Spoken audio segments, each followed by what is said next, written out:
হযরত মুসা আলাইহিস সালামকে দেখলাম তিনি দাঁড়িয়ে নামাজ আদায় করছেন। কোন সুবহানাল্লাহ। তিনি দেখতে আজদে শানুয়া গোত্রের একজন ব্যক্তির মতো দেখতে। কোন গোত্র? আজদে শানুয়া গোত্রের একজন ব্যক্তির মতো তিনি দেখতে, হালকা পাতলা দেহের অধিকারী ছিলেন। ঈসা আলাইহিস সালামকে তিনি দেখলেন, তিনিও নামাজ আদায় করছেন। নবীজি সাল্লাল্লাহু আলাইহি ওয়াসাল্লাম বলছেন তিনি দেখতে উরওয়া ইবনে মাসউদের মতো অনেকটা। নবীজি সাল্লাল্লাহু আলাইহি ওয়াসাল্লাম হযরত ইব্রাহিম আলাইহিস সালাতু ওয়াস সালাম তাকেও দেখলেন তিনি নামাজ আদায় করছেন। নবীজি সাল্লাল্লাহু আলাইহি ওয়াসাল্লাম বললেন, হযরত ইব্রাহিম আলাইহিস সালাম তিনি দেখতে অনেকটা তোমাদের সাথীর মতো। মানে কার মতো বলুন তো? হযরত মুহাম্মদ সাল্লাল্লাহু আলাইহি ওয়াসাল্লামের মতো। পিতা পুত্রের মধ্যে কি সুন্দর মিল! চারিত্রিক বৈশিষ্ট্যের দিক থেকেও মিল রয়েছে, আবার দৈহিক গঠনগত দিক থেকেও মিল রয়েছে। নবীজি সাল্লাল্লাহু আলাইহি ওয়াসাল্লাম বলেন, আমি সকল নবীদের নামাজের ইমামতি করলাম। সুবহানাল্লাহ বলেন। যখন নামাজ থেকে আমি ফারিগ হলাম, তখন একজন ব্যক্তির সঙ্গে নবীজি সাল্লাল্লাহু আলাইহি ওয়াসাল্লাম বলছেন, একজন ফেরেশতার সাথে জিবরিল আমিন আমাকে পরিচয় করিয়ে দিলেন। আমি যখন ঊর্ধ্ব আকাশে গমন করেছি, যত মানুষ, যত নবী, যত ফেরেশতাদের সঙ্গে আমার সাক্ষাৎ হয়েছে, সবাই আমাকে অভিবাদন জানিয়েছে, হাসি মুখে কথা বলেছে। কিন্তু একজন ফেরেশতা যাকে আমি হাসি মুখে অভিবাদন জানাতে, কথা বলতে দেখিনি, সে আমার সাথে রাগান্বিত এবং কর্কশ ভাষায় কথা বলেছে, তাকে আমি হাসতে দেখিনি। আমি তার ব্যাপারে প্রশ্ন করলে জিবরিল আমিন আমাকে বললেন, হে আল্লাহর নবী, এ হচ্ছে জাহান্নামের রক্ষক ফেরেশতা, তার নাম হচ্ছে মালিক। সৃষ্টির পর থেকে সে কোনোদিন হাসেনি, আর কোনোদিন সে হাসবেও না। যদি সে তার সৃষ্টির পর থেকে যদি কোনোদিন হাসতো, তাহলে আজকে আপনার আগমনে সে আনন্দিত হয়ে সে হাসতো। যেহেতু সে হাসেনি, আর কোনোদিন সে হাসবে না। এখান থেকে সহজে বোঝা যায় যে তার রুক্ষতা, তার কর্কশতা কত বেশি হবে জাহান্নামীদের প্রতি, তার নির্মমতা কত মারাত্মক হবে। আল্লাহ যেন জাহান্নামের আগুন থেকে আমাদেরকে বাঁচিয়ে দেন, বলেন আমিন। এই জন্য আল্লাহ আমাদেরকে দোয়া শিখিয়েছেন, ওয়াকিনা আযাবান নার, আল্লাহ জাহান্নামের আগুন থেকে আমাদেরকে বাঁচাও। রব্বানা সরিফ আন্না আযাব জাহান্নাম, জাহান্নামের শাস্তি আমাদের থেকে তুমি দূর করে দাও, বলেন আমিন। নবীজি সাল্লাল্লাহু আলাইহি ওয়াসাল্লাম তিনি শাদ্দাদ ইবনে আউস থেকে বর্ণিত, নবীজি সাল্লাল্লাহু আলাইহি ওয়াসাল্লাম বলছেন, আমি যখন সফর শুরু করেছি জিবরিল আমিনের সঙ্গে ঊর্ধ্ব আকাশে, আমি যখন রাত্রিকালীন সফর করছিলাম, সেই সময় জিবরিল আমিন আমাকে বললেন, হে আল্লাহর নবী, খেজুর গাছ বিশিষ্ট এই যে উপত্যকা আপনি দেখছেন, এই উপত্যকায় আপনি নামুন এবং নামাজ আদায় করুন। আমি নামাজ আদায় করলাম। জিবরিল আমিন আমাকে বললেন, হে আল্লাহর নবী, আপনি কি জানেন এটা কোন উপত্যকা? এটা হলো ইয়াসরিব, মদিনার পূর্ব নাম হলো ইয়াসরিব। এটা হলো সেই উপত্যকা যেই উপত্যকায় আপনাকে একদিন হিজরত করে আসতে হবে। এটা হলো সেই উপত্যকা।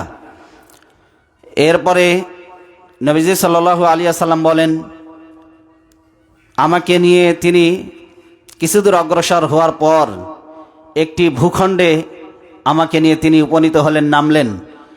সেখানে তিনি বললেন, এখানে আপনি সালাত আদায় করুন। আমি সেখানে নেমে সালাত আদায় করলাম। নবীজি সাল্লাল্লাহু আলাইহি ওয়াসাল্লাম বললেন, এই উপত্যকাটি কোন উপত্যকা আপনি কি জানেন? নবীজি সাল্লাল্লাহু আলাইহি ওয়াসাল্লাম বললেন, আমি জানি না। জিবরিল আমিন বললেন, এটা হলো মুসা আলাইহিস সালামের গাছের নিকটে আপনি সালাত আদায় করেছেন। এখানেই দাঁড়িয়ে হযরতে মুসা আলাইহিস সালাম আল্লাহর সাথে তিনি কথা বলেছেন। কাল্লামাল্লাহু মুসা তাকলিমা, আল্লাহ সুবহানাহু ওয়া তাআলা মুসা আলাইহিস সালামের সঙ্গে কথা বলেছেন। এ হলো সেই বৃক্ষ, আপনি সেখানে সালাত আদায় করেছেন সিনাই উপত্যকার কাছে। আমি সেখান থেকে রওনা হয়ে আরেকটি ভূখণ্ডে গেলাম। সেখানেও জিবরিল আমিন আমাকে বললেন, হে আল্লাহর নবী, আপনি এখানে নামুন এবং সালাত আদায় করুন। আমি সেখানে নামলাম, সালাত আদায় করলাম। নবীজি সাল্লাল্লাহু আলাইহি ওয়াসাল্লাম বললেন, এটা কোন জায়গা? জিবরিল আমিন বললেন, এটা হলো শুআয়ব আলাইহিস সালামের বসবাসের সেই জায়গা, মাদিয়ান। নাম কি? মাদিয়ান। এখানে শুআয়ব আলাইহিস সালাম তিনি বসবাস করতেন। নবীজি সাল্লাল্লাহু আলাইহি ওয়াসাল্লাম বলেন, সেখান থেকে আমি আরেকটি ভূখণ্ডে পৌঁছালে আমাকে জিবরিল আমিন বললেন, এখানেও সালাত আদায় করুন। আমি সালাত আদায় করার পর বললেন, হে আল্লাহর নবী, এটা হলো সেই জায়গা যেখানে হজরত ঈসা আলাইহিস সালাম জন্মগ্রহণ করেছেন, এটার নাম হচ্ছে বাইতুল লাহাম, অর্থাৎ এটাকে বলা হয় বেতেলহাম। কি বলা হয়? এখানে হজরত ঈসা আলাইহিস সালাম জন্মগ্রহণ করেছেন।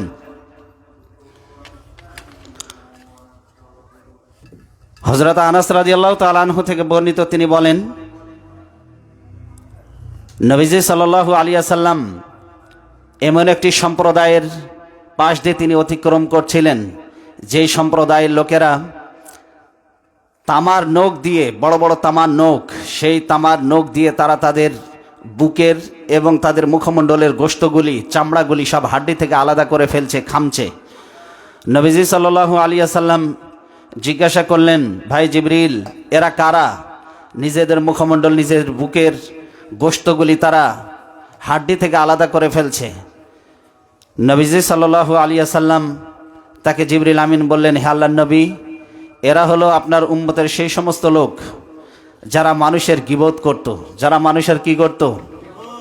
গীবতের শাস্তি নবীজি সাল্লাল্লাহু আলাইহি ওয়াসাল্লাম দেখে এসেছেন। হাদিসটি সুনানে আবু দাউদের 4878 নম্বর হাদিস। লাম্মা আরাজা বি মারারতু বিকওমিন লাহুম আযফারুম মিন নুহাস, সেই নখগুলি তামার তৈরি, বড় বড় নখ। ইয়াখমুশুনা উজুহাহুম ওয়া সুদুরহুম, তারা তাদের মুখমণ্ডল এবং তাদের সিনার গোশতগুলিকে তারা আলাদা করে ফেলছে। ফাকুলতু মান হাউলাই জিবরিল, আমি বললাম জিবরিল, এরা হাউলাই আল্লাযীনা ইয়াকুলুনা লুহুমান নাস, এরা কারা? নবীজি সাল্লাল্লাহু আলাইহি ওয়াসাল্লাম জিজ্ঞাসা করলেন, এরা কারা? এই শাস্তি তাদেরকে দেওয়া হচ্ছে কেন? শাস্তি হচ্ছে, জিবরিল আমিন বললেন, এরা মানুষের গোশত ভক্ষণ করত। কি করত? দুনিয়াতে মানুষের গোশত ভক্ষণ। তার মানে হলো, আল্লাহ কোরআনে বলেছেন, আইয়ুহিব্বু আহাদুকুম ইয়াকুলা লাহমা আখি, তোমাদের কেউ কি পছন্দ করবে যে সে তার মৃত ভাইয়ের গোশত খাবে? নিশ্চয়ই তোমরা তা অপছন্দ করবে। তার মানে হলো, গীবত করা মানে হলো মৃত ভাইয়ের গোশত খাওয়া। তাই নবীজি সাল্লাল্লাহু আলাইহি ওয়াসাল্লামকে জিবরিল আমিন বললেন যে এরা হলো মানুষের গোশত ভক্ষণ করত। ওয়া ইয়াকাউনা ফি আরাদিহিম, আর নবীজি বললেন সাল্লাল্লাহু আলাইহি ওয়াসাল্লামকে জিবরিল আমিন বললেন, এরা মানুষের সম্মানে আঘাত করত। নাউজুবিল্লাহ বলেন। প্রত্যেকটা মানুষের সম্মান আছে না নাই? কারোর সম্মানে আঘাত করা যাবে না। এখানে আরো কিছু শাস্তির কথা নবীজি সাল্লাল্লাহু আলাইহি ওয়াসাল্লাম তুলে ধরেছেন। নবীজি সাল্লাল্লাহু আলাইহি ওয়াসাল্লাম তিনি বলছেন, আমি সুদ করে শাস্তি দেখে এসেছি। কার শাস্তি? সুদখোর। আবু হুরায়রা রাদিয়াল্লাহু তাআলা আনহু থেকে বর্ণিত, তিনি বলেন, আতাইতু লাইলাতা উসরিয়া বি আলা কওমিন বুতুনহুম কা বুয়ুতিন ফিহাল হায়াতু তুরা মিন মাখারিজি বুতুনহিম ফাকুলতু মান হাউলাই ইয়া জিবরিলু ক্বালা হাউলাই আকালাহুর রিবা। জিবরিল আমিন এমন এক সম্প্রদায়ের পাশ দিয়ে অতিক্রম করছিলেন, যে সম্প্রদায়ের পেটগুলি ছিল ঘরের মতো, হল রুমের মতো, পাহাড়ের মতো অনেক লম্বা। এত বড় বড় পেট, তাদের পেটের ভিতরে কি আছে বাইরে থেকে তা দেখা যাচ্ছে। নবীজি সাল্লাল্লাহু আলাইহি ওয়াসাল্লাম বললেন, আমি দেখতে পেলাম তাদের পেটের ভিতরে সাপ আর বিচ্ছু দিয়ে ভরা। এত বড় পেট যে তারা নড়াচড়া করতে পারছে না, কিন্তু ভিতরে সাপ আর বিচ্ছু দিয়ে ভরা। আমি জিবরিল, এরা কারা? জিবরাইল আমিন আমাকে বললেন, হে আল্লাহর নবী, এরা হলো আপনার উম্মতের সেই সমস্ত লোক যারা সুদ ভক্ষণ করত, যারা সুদের সঙ্গে যারা জড়িত ছিল। আল্লাহ যেন এই গজব থেকে আমাদেরকে পরিত্রাণ দান করেন, বলেন আমিন। সুনানে ইবনে মাজার 2273 নম্বর হাদিস।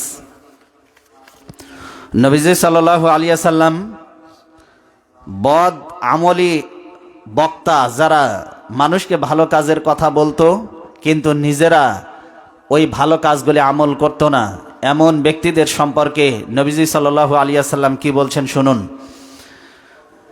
মারারতু লাইলাতা উসরিয়া বি আলা কওমিন তুকরাদু শিফাতুহুম বিমাকারিদিম মিন নার, আমি এমন এক সম্প্রদায়ের পাশ দিয়ে অতিক্রম করলাম যাদের ঠোঁটগুলি আগুনের কেচি দ্বারা, জাহান্নামের আগুনের কেচি দ্বারা কাটা হচ্ছে। ফাকুলতু মান হাউলা, আমি জিজ্ঞাসা করলাম এরা কারা? ক্বালা হাউলাই খুতাবাউ মিন উম্মাতিকা মিন আহলিদ দুনিয়া, এরা হলো আপনার উম্মতের মধ্যে দুনিয়াদার আলেম, যারা মানুষদেরকে ভালো কাজের উপদেশ দিত, ভালো কাজের আদেশ দিত, কানু ইয়ামুরুনান নাস, মানুষদেরকে ভালো কাজের আদেশ দিত, সৎ কাজের আদেশ দিত, ওয়ায়ানসাউনা আনফুসাহুম, কিন্তু নিজেরা তা আমল করত না। এই জন্য দেখবেন আজকাল বক্তাদের ওয়াজের চাইতে আওয়াজ হয় বেশি, ভাইরাল বক্তার পিছনে মানুষ ছোটে বেশি, এলেম কালাম আছে কিনা, আমল আছে কিনা এটা দেখার প্রয়োজন বোধ করে না, ঠিক কিনা? এই জন্য নবীজি সাল্লাল্লাহু আলাইহি সাল্লাম তাদের ব্যাপারে বলেছেন, যারা ভালো কাজের আদেশ করে, সারা রাত ওয়াজ করে, ফজরের নামাজ কাজা করে, এই রকমের বক্তা যারা আছে তাদের ব্যাপারে খুব সাবধান। যারা টাকা না দিলে মঞ্চে কমিটির লোকজনের সাথে মারামারি করে বসে, তাদের ব্যাপারেও বলছি খুব সাবধান। যে আল্লাহ সুবহানাহু ওয়া তাআলার রিজামন্দি এবং সন্তুষ্টির জন্যই দিনের কাজ করতে হবে, এবং মানুষকে যে ভালো কাজের আদেশ করব সেগুলি নিজেদের জীবনে বাস্তবায়িত করতে হবে। ওয়াহুম ইয়াতলুনাল কিতাব আফালা ইয়াকিল, ওরা মানুষকে ভালো কাজের আদেশ দেয়, নিজেরা আমল করে না, অথচ তারা কিতাব পাঠ করে থাকে, কিতাবের আলেম, কিন্তু নিজেরা তা আমল করে না। জাহান্নামের আগুনের কেসি দ্বারা তাদের জিহ্বাকে কেটে ফেলা হবে। নবীজি সাল্লাল্লাহু আলাইহি ওয়াসাল্লাম আরও দেখে এসেছেন এক শ্রেণীর মানুষ যাদের নাড়ি ভুঁড়ি বের করে ফেলা হয়েছে, আর গাধার মতো আওয়াজ করছে, আর নাড়ি ভুঁড়ি চতুর্দিকে তারা ঘুরছে। এরা হলো ওই সমস্ত লোক যারা মানুষকে ভালো কাজের উপদেশ দিত, কিন্তু ওই ভালো কাজের উপরে নিজেরা আমল করতো না। আল্লাহ যেন ওই সমস্ত আলিমদের কাতারে আমাদেরকে শামিল না করেন, বলেন আমিন। মুসনাদ আল আহমদের 12,211 নম্বর হাদিস। এমনকি নবীজি সাল্লাল্লাহু আলাইহি ওয়াসাল্লাম মেরাজের রাতে এটাও দেখেছেন, কোনো প্রাণীকে হত্যা করার কারণে, নিরহ নিরপরাধ, ক্ষতি করেনি, ক্ষতিকর নয় এমন প্রাণীকে হত্যার কারণে, অন্যায়ভাবে হত্যার কারণে তাকেও জাহান্নামের আগুনে জ্বলতে নবীজি দেখে এসেছেন। নবীজি সাল্লাল্লাহু আলাইহি ওয়াসাল্লাম বলছেন, উযিবাত ইমরাআতুন ফি হিররাতিন, একজন মেয়ে লোককে আমি জাহান্নামের আগুনে শাস্তি প্রাপ্ত অবস্থায় দেখে এসেছি। তাকে শাস্তি দেওয়া হচ্ছে একটি বিড়ালের কারণে। কিসের কারণে? একটা বিড়ালের কারণে। সাজানতুহা, সে তার ওই বিড়ালটাকে বন্দি করে রেখেছিল। নবীজি বলছেন হাত্তা মাতাত, অবশেষে এই বিড়ালটি বন্দি অবস্থায় মারা গিয়েছে। কেন মারা গেল? ফা দাখালাত ফিহান নারু লা হিয়া আতআমাতাহা ওয়া সাকাতাহা ইযা হিয়া হাবাসতুহা। নবীজি সাল্লাল্লাহু আলাইহি ওয়াসাল্লাম বলছেন, ইয হুয়া হাবাসাতহা, সে ওই বিড়ালটিকে জেলখানায় বন্দি করে রেখেছে, সে তাকে খেতেও দেয়নি, সে তাকে ছেড়েও দেয়নি। নবীজি বলছেন, সে যদি তাকে ছেড়ে দিত তাহলে পোকামাকড় খেয়ে সে তার জীবন ধারণ করতে পারত, কিন্তু সে ছেড়ে দেয়নি, বন্দি করে রেখেছে, আর খাবারও দেয়নি, আর এই কারণে বিড়ালটি মারা গিয়েছে। নবীজি সাল্লাল্লাহু আলাইহি ওয়াসাল্লাম বলছেন, তাকুলু মিন খাশাশিল আরদ, তাকে যদি সে ছেড়ে দিত তাহলে সে জমিনের পোকামাকড় খেয়ে জীবন ধারণ করতে পারত, কিন্তু একটা প্রাণীকে অহেতুক বেঁধে রেখেছিল, আর ক্ষুধার্ত অবস্থায় প্রাণীটি মারা যায়। নবীজি সাল্লাল্লাহু আলাইহি ওয়াসাল্লাম বলছেন, আল্লাহ তাকে জাহান্নামে শাস্তি দিচ্ছে, আমি দেখে এসেছি। এই জন্য প্রাণী যেগুলো ক্ষতিকর নয়, হিংস্র নয়, এই সমস্ত প্রাণীকে যদি আপনি বেঁধে রাখেন তাহলে তার যত্ন নিতে হবে। এটা বলা হয়েছে সহিহ আল মুসলিমের 5745 নম্বর হাদিস। এবার আরেকটি হাদিস আমরা দেখব। নবীজি সাল্লাল্লাহু আলাইহি ওয়াসাল্লাম দেখেছেন যে যারা কোরআন ত্যাগ করে, কি ত্যাগ করে সবাই বলুন, যারা কোরআন ত্যাগ করেছে তাদের কি শাস্তি হবে কিয়ামতের ময়দানে। কোরআন ত্যাগ করা মানে কি? রাজনীতি, সমাজনীতি, অর্থনীতি, পররাষ্ট্রনীতি, শিল্প, শিক্ষা, সাহিত্য, দর্শন, সব জায়গা থেকে কোরআনকে বিতাড়িত করে দিয়ে, সব জায়গা থেকে কোরআনকে ধ্বংস করে দিয়ে, শুধু মসজিদ, মাদ্রাসা আর খানকায় যারা কোরআনকে সীমাবদ্ধ করে ফেলেছে, যারা মনে করে সমাজ আর রাষ্ট্র চলবে সামাজিক আর রাষ্ট্রীয় আইন দিয়ে, কোরআনের এতে কোনো দখল নেই, কোরআনের কোনো অংশগ্রহণ থাকতে পারবে না, যারা কোরআনকে সামাজিক এবং রাষ্ট্রীয় জীবন থেকে যারা আলাদা করেছে, তাদের ব্যাপারে নবীজি সাল্লাল্লাহু আলাইহি ওয়াসাল্লাম বলছেন, দীর্ঘ একটি হাদিস, তিনি বলছেন, আমি কাত করে শোয়া একজন ব্যক্তির কাছে পৌঁছালাম। সেখানে গিয়ে দেখলাম একজন ব্যক্তি পাথর হাতে নিয়ে দাঁড়িয়ে আছে। কি হাতে নিয়ে দাঁড়িয়ে আছে বলুন? পাথর হাতে নিয়ে দাঁড়িয়ে আছে। সে এত জোরে সেই পাথর দিয়ে তার মাথায় নিক্ষেপ করছে যে তার মাথা ছিন্ন ভিন্ন হয়ে তার মাথার খুলি উড়ে গিয়ে মগজগুলি বের হয়ে যাচ্ছে ফিঙ্কি দিয়ে। এত জোরে আঘাত করছে পাথর দিয়ে। এরপরে পাথরটি মাথার সঙ্গে আঘাত লেগে অনেক দূরে ছিটকে গিয়ে পড়ছে।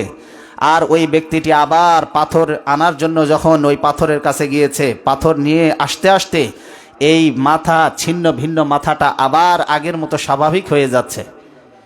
নবীজি বলছেন ওই ব্যক্তি, দাঁড়ানো ব্যক্তি আবার পাথর দিয়ে সজোরে তার মাথায় আঘাত করছে, আবার মাথা ছিন্ন ভিন্ন হয়ে যাচ্ছে, আবার পাথর দূরে ছিটকে গিয়ে পড়ছে।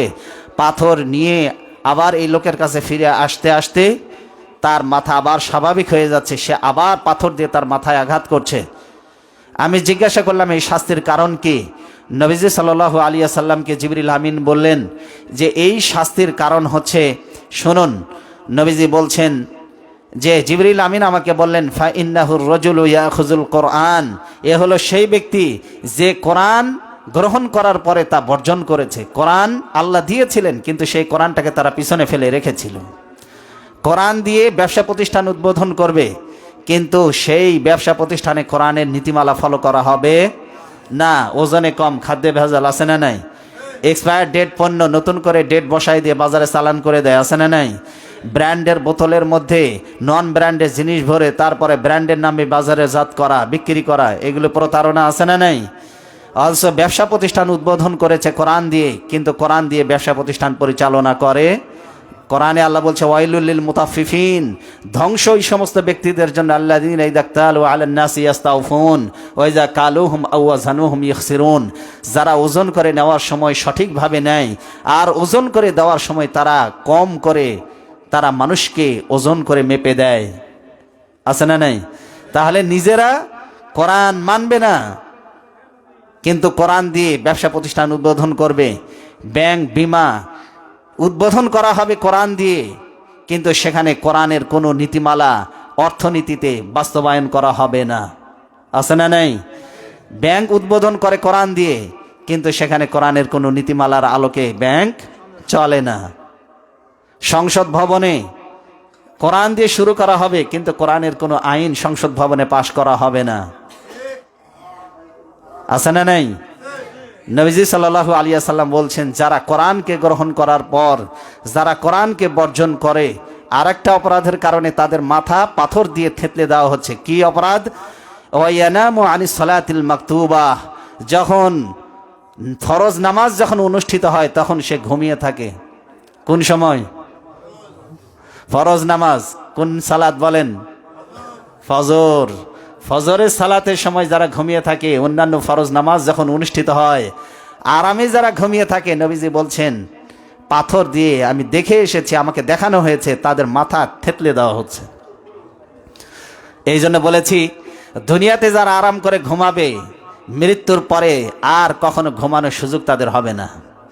আর যারা দুনিয়ার ঘুমটাকে ত্যাগ করবে আল্লাহ এমন ঘুম কবরের মধ্যে তাদেরকে এমন ঘুমের মধ্যে নিমজ্জিত করবেন, এক ঘুমে নবীজি সাল্লাল্লাহু আলাইহি ওয়াসাল্লাম বলছেন ইজা মাদ্দালা ফারিহিন, তাদের চোখের দৃষ্টি যত দূর যায় কবরটাকে ততটা প্রশস্ত করে দেওয়া হবে।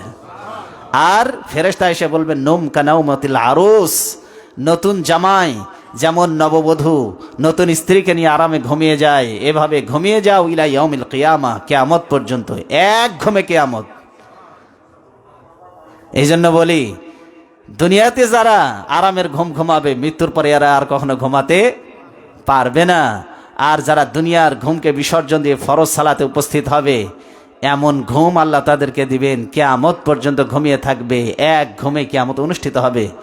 এরপরে ফেরেশতার আওয়াজে সিংগায় ফুৎকারে যখন ঘুম ভেঙে যাবে তখন সে বলবে ইয়া ওয়াইলানা মান বা'সানা মিন মারকাদিনা, হ্যাঁ আফসোস, কে আমার আরামের এই ঘুম থেকে আমাকে জাগ্রত করলো, কে আমাকে ডাকলো। নবীজি সাল্লাল্লাহু আলাইহি সাল্লাম আরেক শ্রেণীর ব্যক্তির শাস্তি স্বচক্ষে দেখে তিনি বর্ণনা করেছেন। নবীজি সাল্লাল্লাহু আলাইহি সাল্লাম বলছেন, শুনুন হাদিসটি, যারা মিথ্যা প্রচার করে, কি প্রচার করে বলেন? সবাই বলেন কি প্রচার করে? নবীজি বলছেন আমি এমন ব্যক্তির কাছে পৌঁছালাম যে ব্যক্তি শুয়ে আছে। কি হয়ে আছে? শুয়ে আছে। সেখানে গিয়ে দেখলাম একজন ফেরেশতা লোহার আঁকড়া হাতে নিয়ে আছে। লোহার আঁকড়া মানে হলো ছুরি, ধরুন চাপাতি, এ ধরনের লোহার ধারালো অস্ত্র হাতে নিয়ে দাঁড়িয়ে আছে। আর সে তার চোয়ালের দিক থেকে এত জোরে আঘাত করছে যে তার চোয়াল ছিন্ন ভিন্ন হয়ে মাথার পিছনের দিকে চলে যাচ্ছে।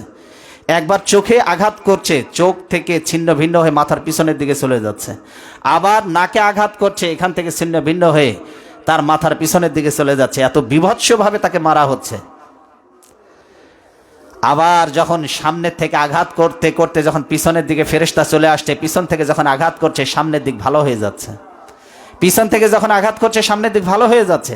আবার সামনের দিক থেকে যখন চাপাতি দিয়ে আঘাত করে তার মাথা টুকরা টুকরা করা হচ্ছে, পিছনের দিকটা ভালো হয়ে যাচ্ছে। নবীজি সাল্লাল্লাহু আলাইহি ওয়াসাল্লাম জিজ্ঞাসা করলেন যে এরা কারা, কাদেরকে এই ভয়ঙ্কর শাস্তি দেওয়া হচ্ছে? এরা হচ্ছে সেই সমস্ত লোক, ফা ইন্নাহুর রাজুলু ইয়াগদু মিন বাইতিহি, সকালবেলায় যারা ঘর থেকে বেরিয়ে যায়। কোত্থেকে বেরিয়ে যায়? সবাই বলুন, কোত্থেকে বেরিয়ে যায়? সকালবেলায় ঘর থেকে বের হয়। ফায়াকদিবুল কিজবাতা তাবলুগুল আফাক, আর এমন মিথ্যা কথা সেই সমাজের মধ্যে ছড়িয়ে দেয় যেই কথা চতুর্দিকে ছড়িয়ে পড়ে। সংবাদকর্মী যারা আছে, কারো নামে মিথ্যা সংবাদ পরিবেশন করার আগে, কোনো দলের নামে মিথ্যা সংবাদ পরিবেশন করার আগে কয়েক হাজারবার চিন্তা করতে হবে যে আমার এই মিথ্যা সংবাদ পরিবেশনের কারণে দেশের মধ্যে অস্থিরতা তৈরি হতে পারে। আর মিথ্যা সংবাদ চতুর্দিকে ছড়িয়ে পড়ে, সকালবেলা তার মূল কাজটাই হলো মিথ্যা সংবাদ নিয়ে বের হওয়া আর এটা ছড়িয়ে দেওয়া। যেই মিথ্যা সংবাদটা চতুর্দিকে ছড়িয়ে পড়তো, নবীজি সাল্লাল্লাহু আলাইহি ওয়াসাল্লাম বলছেন সেই ব্যক্তিকে আমি দেখে এসেছি লোহার আঁকড়া দিয়ে তার মাথাটাকে ছিন্ন ভিন্ন করে দেওয়া হচ্ছে। এই হাদিসটি বলা হয়েছে সহিহ আল বুখারী ৭৪০৭ নম্বর হাদিস। এরপরে নবীজি সাল্লাল্লাহু আলাইহি ওয়াসাল্লাম বলছেন যে আমি ব্যভিচারী তাদের শাস্তি দেখে এসেছি। ব্যভিচারী নারী এবং পুরুষ যারা বিবাহ বহির্ভূত সম্পর্ক, স্বামী আছে কিন্তু অন্য জায়গায় অবৈধ সম্পর্ক আছে না নাই? ছেলে মেয়ে উভয়ের ক্ষেত্রে আপনার যদি প্রয়োজন হয় একটা বিয়ে করুন, যদি সম্ভব হয় দুইটা করুন, যদি সম্ভব হয় তিনটা করুন, যদি সম্ভব হয় চারটা করুন। আল্লাহ অবকাশ দিয়েছে না দেয় নাই? আল্লাহ বলছেন মাসনা ওয়া সুলাসা ওয়া রুবা ফাইন খিফতুম আল্লাহ তাআদিলু ফাওয়াহিদা, তোমরা দুই বিবাহ করো, তিন বিবাহ করো, চার বিবাহ করো, না পারলে একটা করো। কিন্তু এর পরেও পরকীয়ার সম্পর্কে জড়ানো যাবে, জেনা ব্যভিচারে জড়ানো যাবে, পতিতা নারীদের কাছে গমন করা যাবে না। নবীজি সাল্লাল্লাহু আলাইহি ওয়াসাল্লাম বলছেন ব্যভিচারী নারী এবং পুরুষ যারা বিবাহ বহির্ভূত যৌনাচারে যারা লিপ্ত ছিল, বিয়ে হয় নাই কিন্তু অবৈধ সম্পর্কে লিপ্ত, এই সমস্ত নারী এবং পুরুষদের শাস্তি আমি দেখে এসেছি। নবীজি সাল্লাল্লাহু আলাইহি ওয়াসাল্লাম বলছেন আমি এমন একটা জায়গায় গিয়ে পৌঁছালাম, গিয়ে দেখি তন্দুর চুলা। কি চুলা? আরে ভাই কথা বলুন। তন্দুর চুলা। তন্দুর চুলার বৈশিষ্ট্য কি? তন্দুর চুলা হচ্ছে এর মুখটা হচ্ছে দেখবেন একটু আটো, কিন্তু ভিতরের দিকটা ফুলানো। দেখছেন তো? নবীজি সাল্লাল্লাহু আলাইহি ওয়াসাল্লাম বলছেন সেই তন্দুর চুলার ভিতর থেকে আগুনের এক বিশাল গর্ত, তন্দুর চুলার মতো, মুখটা আটো কিন্তু ভিতরটা ভয়ঙ্কর গভীর আর প্রশস্ত। সেখানে নারী এবং পুরুষের কান্নার বিকট আওয়াজ আমার কানে ভেসে আসলো। আমি নবীজি সাল্লাল্লাহু আলাইহি ওয়াসাল্লাম তিনি বলছেন আমি জিবরিল আমিনকে জানতে চাইলাম যে এই ব্যক্তি কারা? এই উলঙ্গ নারী এবং পুরুষগুলি আগুনের কুণ্ডলী, আগুনের ফুলকির সাথে তারা জাহান্নামের আগুনের সাথে তারা উপরে বের হয়ে উপরে উঠে আসছে ভিতর থেকে, যেন মনে হচ্ছে আগুন তাদেরকে বাইরে ফেলে দিবে, কিন্তু না, আগুনের কুণ্ডলী আগুনের ফুলকির সাথে তারা আবার আগুনের ভিতরে চলে যাচ্ছে। আগুন একবার তাদেরকে বাইরে বের করছে, আবার আগুনের কুণ্ডলী তাদেরকে ভিতরে নিয়ে যাচ্ছে। এইভাবে তাদেরকে শাস্তি দেওয়া হচ্ছে আর তারা চিৎকার করছে। আমি জানতে চাইলাম এরা কারা, এই শাস্তি দেওয়া হচ্ছে কেন তাদেরকে? জিবরিল আমিন বললেন হে আল্লাহর নবী, এরা হলো আপনার উম্মতের মধ্যে ওই সমস্ত ব্যক্তি যারা জেনা এবং ব্যভিচারে লিপ্ত হয়েছিল, বিয়ে হয় নাই কিন্তু তারা অবৈধভাবে স্বামী স্ত্রীর মতো শারীরিক সম্পর্ক স্থাপন করেছিল। বলেন নাউজুবিল্লাহ। বিয়ে ছাড়া অবৈধ সম্পর্ক যারা করবে তাদের এই শাস্তি আল্লাহর পক্ষ থেকে অপেক্ষা করছে। সহিহ আল বুখারী ৭০৪৭ নম্বর হাদিস এটি। এই জন্য নবীজি সাল্লাল্লাহু আলাইহি ওয়াসাল্লাম মেরাজের যে ভয়ঙ্কর ঘটনাগুলি উল্লেখ করেছেন সেগুলি আমরা আংশিক শুনলাম। আল্লাহ যেন এই সমস্ত পাপ থেকে আমাদেরকে বিরত থাকার সৌভাগ্য দান করেন, তৌফিক দান করেন, বলেন আমিন। আল্লাহ সুবহানাহু ওয়া তাআলা জিবরিল আমিনের মাধ্যমে তার হাবিবকে ঊর্ধ্ব আকাশে নিয়ে তিনি আরও অনেক কিছু দেখিয়েছেন। নবীজি সাল্লাল্লাহু আলাইহি ওয়াসাল্লাম বলেন, আমি এমন এক সম্প্রদায়ের পাশ দিয়ে অতিক্রম করছিলাম যারা দিনের ফসল দিনেই কাটছে, একই দিনে ফসল বপন করছে, আবার ওই দিনেই তাদের ওই জমিনটা এত উর্বর যে ওই একই দিনে ফসল বপন করে তারা আবার ফসল ঘরে তুলছে, কাটছে। আমি জিজ্ঞাসা করলাম, জিবরিল, এই সমস্ত ব্যক্তি কারা? নবীজি সাল্লাল্লাহু আলাইহি ওয়াসাল্লাম তার প্রশ্নের উত্তরে জিবরিল আমিন বললেন, এরা হলো আল্লাহর পথে জিহাদকারী। সুবহানাল্লাহ বলেন। এরা কারা? বলেন, এরা কারা? আল্লাহর পথে জিহাদকারী। এরা হলো দানশীল ব্যক্তি, যা নেক কাজ করে, যা দান করে, আল্লাহ এই সমস্ত ব্যক্তিদের দানকে 700 গুণ পর্যন্ত বাড়িয়ে দেন। দানের কারণে এত মর্যাদা আল্লাহ তাদেরকে জান্নাতের মধ্যে তিনি দিবেন। আল্লাহ সুবহানাহু ওয়া তাআলা তাদেরকে উত্তম বিনিময় দান করেন দানশীলদেরকে। এরা হলো তারা। নবীজি সাল্লাল্লাহু আলাইহি ওয়াসাল্লাম দেখে এসে তিনি পৃথিবীর মানুষকে, তার উম্মতদেরকে জানিয়েছেন।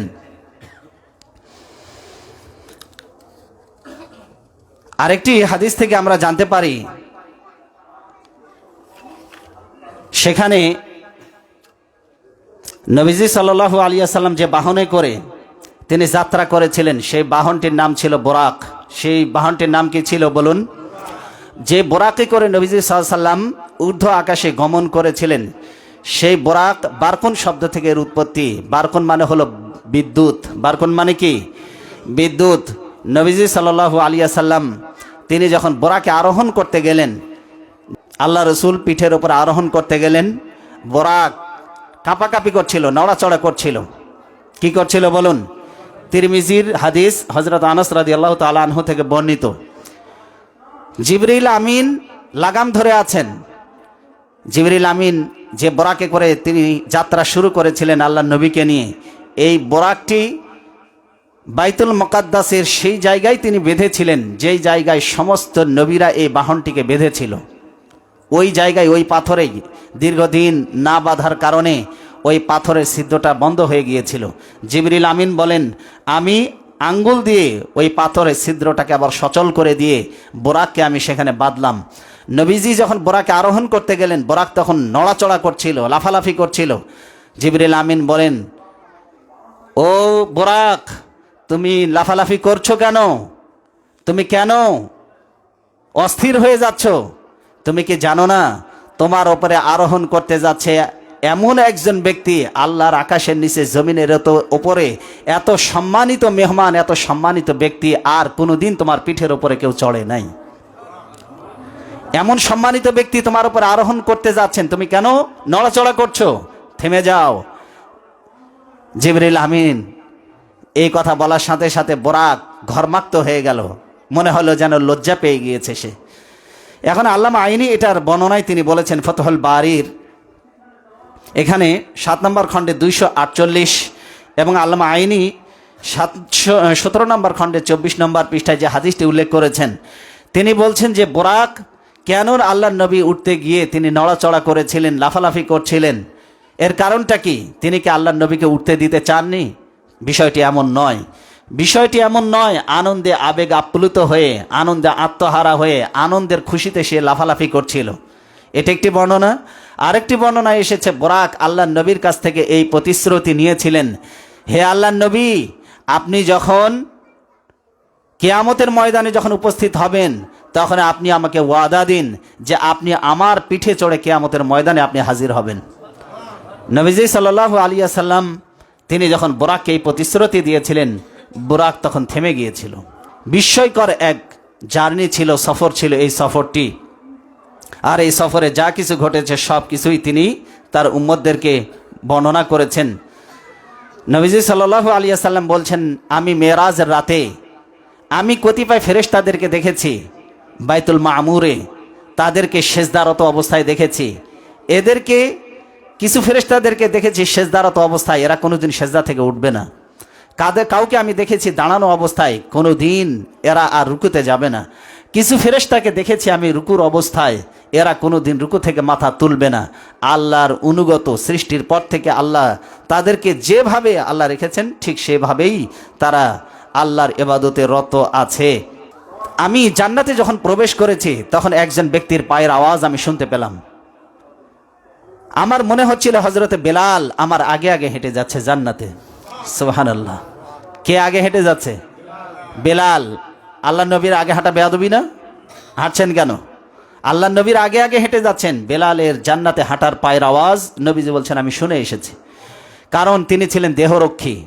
আল্লাহ নবীর ওপরে যেন দুশ্মনদের কোনো আক্রমণ যেন সরাসরি আল্লাহ নবীকে যেন আঘাত করতে না পারে, এই জন্য আল্লাহ নবীকে তিনি প্রোটেকশন দিয়ে আগে আগে হাঁটতেন। নবীজির নিরাপত্তা বেষ্টনীর মধ্যে তিনি থাকতেন যেন আল্লাহ নবীর কোনো ক্ষতি না হয়। আর এই কারণে জান্নাতের ভিতরেও হযরতে বেলাল আল্লাহ নবীর আগে আগে হাঁটতেছে। সুবহানাল্লাহ। হযরতে বেলাল তখনও জীবিত। আল্লাহ নবী ফিরে এসে বললেন, বেলাল আমি দেখে এসেছি তুমি জান্নাতের ভিতরে আমার আগে আগে হাঁটছিলে, তোমার পায়ের আওয়াজ আমি শুনেছি। কি এমন আমল করো আমাকে বলো। নবীজি সাল্লাল্লাহু আলাইহি ওয়াসাল্লামের কাছে তিনি বললেন, হে আল্লাহর নবী, আমার খাস আমলের মধ্যে এতটুকুন যে আমি কখনো বিনা উজুতে থাকি না। আমার যখন উজু চলে যায় আমি তখন উজু করি, আর উজুর ইহতেমামের জন্য আমি 2 রাকাত তাহিয়াতুল উজু আদায় করি। নবীজি বললেন, বেলাল এই আমল তুমি কখনো ছাড়বে না। এই আমলের কারণে আল্লাহ তোমাকে বেঁচে থাকা অবস্থায় জান্নাত দান করে দিয়েছেন। নবীজি সাল্লাল্লাহু আলাইহি ওয়াসাল্লাম এভাবে করে হযরতে বেলালকে তিনি দেখে এসেছেন জান্নাতের ভিতরে। আল্লাহ নবী আরেকটি বিস্ময়কর হাদিস বর্ণনা করেছেন, বাইহাকির হাদিস। আনাস ইবনে মালিক রাদিয়াল্লাহু তাআলা আনহু হাদিসটি বর্ণনা করেছেন। খুব ভালো করে শুনুন। মেরাজের রাতে নবীজি সাল্লাল্লাহু আলাইহি ওয়াসাল্লাম বলছেন যে একটা স্থান থেকে খুব সুন্দর জান্নাতের সুঘ্রাণ ভেসে আসতেছিল। আমি জিজ্ঞাসা করলাম, ভাই জিবরিল এটা কোন জায়গায়? এখান থেকে জান্নাতের ঘ্রাণ আসতেছে। নবীজি সাল্লাল্লাহু আলাইহি ওয়াসাল্লামকে বললেন, ইয়া রাসূলুল্লাহ, ইয়া হাবিবাল্লাহ, ইয়া নবী আল্লাহ, এটা হলো ওই ব্যক্তি, ওই দাসীর, ওই কৃতদাসীর কবর যে কৃতদাসী ছিল ফেরাউনের কন্যার কৃতদাসী। কোন সুবহানাল্লাহ। বাইহাকির হাদিস। ফেরাউনের কন্যার মাথার চুলগুলো আশ্রয় দিচ্ছিল তার এক কৃতদাসী। চিরুনিটি মাথা থেকে পড়ে যাওয়ার কারণে চুল আশ্রাতে গিয়ে চিরুনি পড়ে গিয়েছে। চিরুনিটি তুলতে গিয়ে তিনি বললেন বিসমিল্লাহ বলে, আল্লাহর নাম বলে তিনি এই চিরুনিটি তুলে নিলেন। তখন ফেরাউনের কন্যা জিজ্ঞাসা করল, আল্লাহ বলতে কি তুমি, রব বলতে, প্রতিপালক বলতে তুমি কি আমার বাবাকে, আমার আব্বাকে বুঝিয়েছ? তখন বলল, না, তোমার পিতাকে নয়, যিনি তোমাকে, আমাকে, তোমার পিতাকে যিনি রিজিক দেন, আমাকে যিনি সৃষ্টি করেছেন, তোমাকে যিনি সৃষ্টি করেছেন, তোমার পিতাকে যিনি সৃষ্টি করেছেন ওই আল্লাহ, তিনি হচ্ছেন আমাদের প্রতিপালক, তিনি হচ্ছেন আমাদের রব, তিনি হচ্ছেন আমাদের আল্লাহ। এই কথা শোনার পর সেই কৃতদাসীর এই কথা শোনার পর ফেরাউনের কন্যা ফেরাউনের কাছে গিয়ে বলল, আব্বা, আমার যে কৃতদাসী রয়েছে আপনার বেতনভুক্ত যে চাকরানি, সে তো আপনাকে আল্লাহ বলে মানে না, সে তো আপনাকে প্রতিপালক বলে, রব বলে মানে না। ফেরাউন বলল, নিয়ে আসো তাকে। ফেরাউনের কথা অনুযায়ী তাকে নিয়ে আসা হলো। নিয়ে আসার পর তাকে জিজ্ঞাসা করলো ফেরাউন যে, আচ্ছা তুমি কি রব বলতে আমাকে বুঝিয়েছো, আল্লাহ বলতে আমাকে বুঝিয়েছো, প্রতিপালক বলতে কি আমাকে বুঝিয়েছো? ওই কৃতদাসী জবাব দিল, যিনি তোমাকে সৃষ্টি করেছেন, আমাকে সৃষ্টি করেছেন, যিনি তোমাকে রিজিক দেয়, আমাকে রিজিক দেয়, তোমার মেয়েকে রিজিক দেয়, পৃথিবীর সব মানুষকে যিনি সৃষ্টি করেছেন, সকলের রিজিকের ব্যবস্থা যিনি করেছেন, তিনি হচ্ছেন আমার রব, তিনি হচ্ছেন আল্লাহ। এই কথা বলার সাথে সাথে ফেরাউন, সে তার একটা ঘোড়া ছিল, তামার ঘোড়া। কিসের ঘোড়া? সবাই বলুন, তামার ঘোড়া। এই তামার ঘোড়াটাকে সে গলিয়ে ফেলতে বলল, আগুনে গলিয়ে ফেলতে বলল পাত্রে দিয়ে। ওই তামার পদার্থটাকে যখন গলানো হলো, ওই গলিত অগ্নিকুণ্ডলীর মধ্যে ফেরাউনের আদেশ অনুযায়ী কৃতদাসীর সমস্ত সন্তানগুলিকে একটি একটি করে ওই লেলিহান শিখার মধ্যে, ওই আগুনের কুণ্ডলীর মধ্যে ফেলে দেওয়া হলো। তার কোলে ছিল ছোট্ট একটি বাচ্চা, যে দুধ পান করছিল, তার ছোট্ট বাচ্চা, কয়েক মাসের বাচ্চা। যখন ছোট বাচ্চাটাকে তার বুক থেকে যখন ছিনিয়ে নেওয়া হলো, তখন আল্লাহ সুবহানাহু ওয়া তাআলা ওই ছোট্ট বাচ্চার মুখ থেকে জবান খুলে দিলেন। কোন সুবহানাল্লাহ। কি সেই কথাটা বলেছিল ওই ছোট্ট বাচ্চাটি যখন তাকে আগুনের সামনে তুলে ধরা হলো যে তাকে আগুনের মধ্যে ফেলে দেওয়া হবে, ওই সময় সে বলল, আম্মাজান আপনি দুঃখ করবেন না, মোটেও আফসোস করবেন না, সত্যের ওপর যে জীবন উৎসর্গ করা হয় সবচেয়ে বড় পুণ্যের কাজ এইটা, এর চাইতে ভালো কাজ পৃথিবীতে আর হতে পারে না।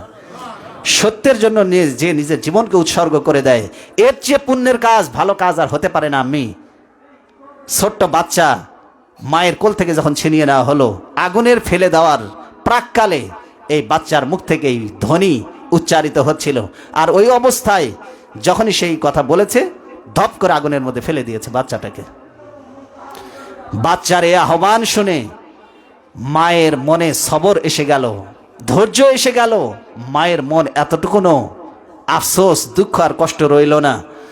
ওই শিশুটিকে যখন আগুনের মধ্যে নিক্ষেপ করে দেওয়া হলো, সাথে সাথে তার মাও আগুনের মধ্যে ঝাঁপ দিয়ে, তাকেও আগুনের মধ্যে যখন ফেলে দেওয়া হলো, আগুনের মধ্যে ঝাঁপ দিয়ে তার মাও আগুনে ভস্ম হয়ে গেল। বলে রাখা ভালো যে 4 জন শিশু মায়ের কোল থেকে বাচ্চা অবস্থায়, দোলনায় থাকা অবস্থায় কথা বলেছিল। কয়জন? সবাই বলেন কয়জন শিশু? এই যে ফেরাউনের কৃতদাসী, তার কোলে যে দুধের বাচ্চাটি সাক্ষ্য দিয়েছিল, আম্মি জান সত্যের জন্য যে জীবন উৎসর্গ করা হয় এর চাইতে ভালো কাজ আর পৃথিবীতে হতে পারে না, আপনি নির্দ্বিধায় এই আগুনের মধ্যে ঝাঁপ দিন, চলে আসুন, এটা জান্নাতের বাগান, আপনি চলে আসুন। এই বাচ্চার মুখ থেকে আল্লাহ তার জবানকে খুলে দিয়েছিলেন। 2 নম্বর হচ্ছে, হযরত ইউসুফ আলাইহিস সালামের বিরুদ্ধে জুলাইখা জেনার অপবাদ নিয়ে এসেছিল। কিসের অপবাদ? জেনার অপবাদ। যুগে যুগে মেয়েদের পক্ষ থেকে সম্মানিত ব্যক্তিদের বিরুদ্ধে আসে না নাই? সম্মানিত ব্যক্তিদের ইজ্জত সম্মান নষ্ট করার জন্য এই জেনার অপবাদ যুগে যুগে ছিল, আছে এবং থাকবে। সম্মানিত ব্যক্তিদের চরিত্র হনন করার একটা বড় মাধ্যম এটা। হযরত ইউসুফ আলাইহিস সালামের চারিত্রিক পবিত্রতা বর্ণনা করার সময় হযরত ইউসুফ আলাইহিস সালামের ওই প্রাসাদের মধ্যেই একটা বাচ্চা ছিল, জুলাইখার খালাতো বোন, তার বাচ্চা। ওই বাচ্চাটি কোল থেকে সাক্ষী দিয়েছিল যে ইউসুফ আলাইহিস সালাম নির্দোষ। কিভাবে চিনব? ওই বাচ্চাটি বলে দিয়েছিল, দেখো ইউসুফ আলাইহিস সালামের পিছনের দিক থেকে যদি জামা ছিঁড়া থাকে তাহলে বুঝবে ওই মেয়েটি দোষী, কারণ ইউসুফ আলাইহিস সালাম যখন পালাতে চেয়েছিল পিছন থেকে জামা টেনে ধরার কারণে জামা ছিঁড়ে গিয়েছিল। আর যদি সামনের দিক থেকে জামা ছিঁড়া থাকে তাহলে বুঝবে যে ওই মেয়েটি হলো মিথ্যাবাদী আর ইউসুফ নবী হলো সত্যবাদী, কারণ ইউসুফ নবী যখন সামনের দিক থেকে যখন যাবে তখন তো ওই মেয়েটি জামা ছিঁড়ে দিবে। দেখা গেল সত্যি, যখন জামা চেক করে দেখা গেল হযরত ইউসুফ আলাইহিস সালামের জামা পিছন দিক থেকে ছিঁড়া, তার মানে ইউসুফ আলাইহিস সালাম পালাতে চেয়েছিলেন, পিছনের দিক থেকে জুলাইখার জামা টেনে ধরে ছিঁড়ে ফেলেছে, তার মানে ইউসুফ আলাইহিস সালাম এখানে নির্দোষ। কে সাক্ষ্য দিয়েছিল? একটা বাচ্চা সাক্ষ্য দিয়েছিল, দুধের বাচ্চা, দোলনায় থাকা অবস্থায়। সুবহানাল্লাহ বলেন। আর একটা বাচ্চা, সেটা হলো জোরাইজ, বনি ইসরাইলের একজন ব্যক্তি ছিল, যার বিরুদ্ধে একইভাবে জেনার অপবাদ নিয়ে আসা হয়েছিল। একজন পতিতা মেয়ে লোক ছিল, সে একটা রাখালের সাথে তার অবৈধ সম্পর্কের জেরে তার পেটে বাচ্চা এসে যায়। ওই পতিতা নারী আল্লাহওয়ালা ওই ব্যক্তি জুরাইস নামক ওই আল্লাহওয়ালা ব্যক্তির ওপরে মিথ্যা অপবাদ দিয়েছিল যে আমার পেটের এই অবৈধ সন্তানের পিতা হচ্ছে জোরাইস, অথচ সে ছিল বনি ইসরাইলের বড় একজন আবেদ, বড় একজন নেককার পুণ্যবান বান্দা। তখন জোরাইস বলেছিল, ও বাচ্চা, তোমার রবের কসম তুমি সাক্ষ্য দাও, আসলে তোমার অরিজিনাল পিতা কে? 2 রাকাত নামাজ আদায় করে যখন ওই বাচ্চার দিকে তাকিয়ে যখন জোরাইজ ওই বাচ্চাকে আদেশ করলো তুমি সাক্ষ্য দাও কে তোমার প্রকৃত পিতা, তখন মায়ের কোল থেকে ওই বাচ্চা বলেছিল আমার পিতা জোরাইজ নয়, আমার পিতা ওই যে লুকিয়ে আছে, ওই যে রাখাল, ওই রাখাল হলো আমার পিতা। মায়ের কোল থেকে সাক্ষ্য দিয়েছিল। আর একটা হলো হযরতে ঈসা আলাইহিস সালাম দোলনায় থাকা অবস্থায় তার মায়ের পবিত্রতার ব্যাপারে সাক্ষ্য দিয়েছিল। কোন সুবহানাল্লাহ। কারণ আপনারা জানেন হযরতে ঈসা আলাইহিস সালাম রূহুল্লাহ, তাকে বলা হয় আল্লাহর রূহ। আল্লাহ সুবহানাহু ওয়া তাআলা পিতা ছাড়াই আল্লাহ পৃথিবীতে তাকে পাঠিয়েছিলেন, তিনি ছিলেন আল্লাহর বান্দা। তিনি বলছেন ক্বালা ইন্নী আবদুল্লাহ।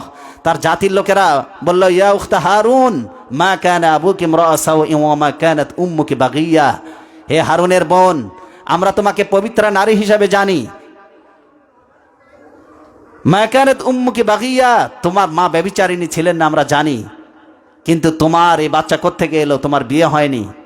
তখন তিনি বলেছিলেন ফাশারাত ইলাই, ওই বাচ্চা জবাব দেবে। ওই বাচ্চার দিকে ইশারা করে দেখালেন দোলনায় শায়িত বাচ্চা। ওই বাচ্চা অবৈধ না বৈধ এটা সাক্ষ্য ওই বাচ্চা নিজেই দেবে। ফাশারাত ইলাই, বাচ্চার দিকে ইশারা করার সাথে সাথে ওই ঈসা আলাইহিস সালাম দোলনায় থাকা অবস্থায় তিনি বললেন ক্বালা ইন্নী আবদুল্লাহ।